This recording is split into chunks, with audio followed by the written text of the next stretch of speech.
We know what the Astros are. We know what the Dodgers are. We know what the Rays are. We know what the Yankees are. We know what. Let's see. Well, who else? What are the teams? Oh, just use those. And what are they? If you were to say, what is the front office style, the front office theory around the Dodgers, the Rays, Astros, Yankees, what would you say it is? I mean, some of them spend and develop. Many of them develop. Every time we talk about a trade target, the Yankees and the Dodgers somehow still have a ton of top-level prospects to offer up. Right. Okay, so what I would say is what do those front offices all have in common? I would say is that they are very analytical based. Okay. They're very analytical based. Well, what about the Nats? The Nats are very old school based. The Phillies now with Dombrowski, anywhere Dave Dombrowski goes, more old school, right? If you were to go and look at the teams that have the biggest analyst group, okay, the biggest offices of team analysts, you would find Yankees, Dodgers, Rays, Astros. The Rangers are stuck right in the middle.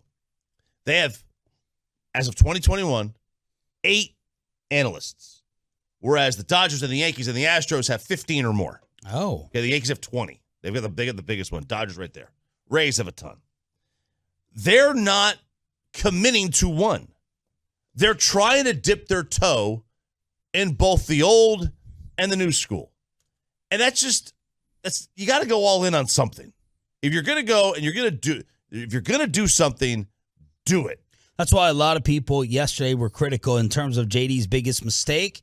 And Sandler alluded to it when he joined us, just not totally committing to the rebuild, going and trying to poke a player and grab one here and there to try to make a wild card. Right. So everybody thinks that they're an analytic. Bassick always says, "Oh, the analytics here, the analytics." You know, and they think that because JD is not a former major leaguer. Well, no GM in baseball, with the exception of Chris Young now, for the most part, is a former Major League Baseball player. For the most part, everybody who runs the operations of baseball is somebody from an Ivy League school, for the most part. And the thought process is, well, JD went to Cornell. He must be an analytical guy. And there's analytical trends and traits to him. Yeah. But in terms of the number of analysts they employ per 538, the 538 blog, Astros, Rays, Yankees, Dodgers, Braves are top 5.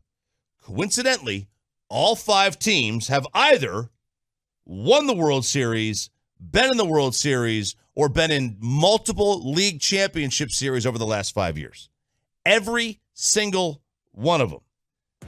The Nats are the most unanalytical team in Major League Baseball. In a related story, they won the World Series 3 years ago. So you can still win that way.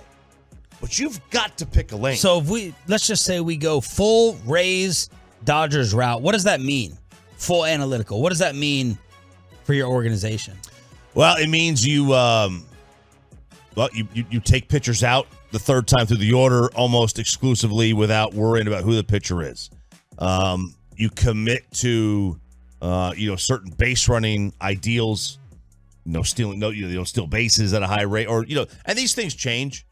The A's have always done this. At the beginning of the Moneyball movement, it was let's get guys that are high walk players, guys that were high on base percentage players. And then it kind of morphed to, okay, well, everybody's doing that, so it's not really efficient to get that anymore. Let's find another market inefficiency. Now we're going to go and get high speed guys or high defensive player guys or whatever, high power dudes. So that's what you commit to, that sort of player and process.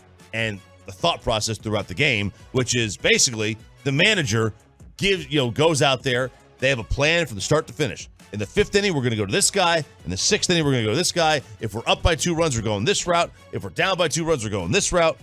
Now, a lot of these teams do this anyway, even the ones that are kind of dipping their toe in both. But, man, either go all in or go all out on the analytics. Pick one. And then in terms of player acquisition, how would that change who you draft and who you go after? Well, again, that's morphed over the years. There was a time where we know the Athletics is on base. Billy Bean, Moneyball. Okay, so if you watched that game last night with the A's, and you look at that. If you watched it. If you watched that game last night with the A's, I swear to God, Troy, I thought all these athletic players were the same guy. Really? They all looked the same. They were short, kind of stocky, just they all played like 4 years of college. Bunch of Giambis, man. Bunch of Giambis. I mean, so the original back in the day, it was, the Red Sox were big on this when they won in 2004. What they tried to draft and develop were college kids. Played college baseball. The thought was you were closer to get to the major leagues. That's what the poor teams like the A's they wanted. They wanted guys that were more major league ready. Those were college kids. They were safer. They generally had a better approach at the plate. So that's why they drafted them. So again, it changes all the time because it's all about what is not valued in the marketplace. But you got to just pick a lane, man.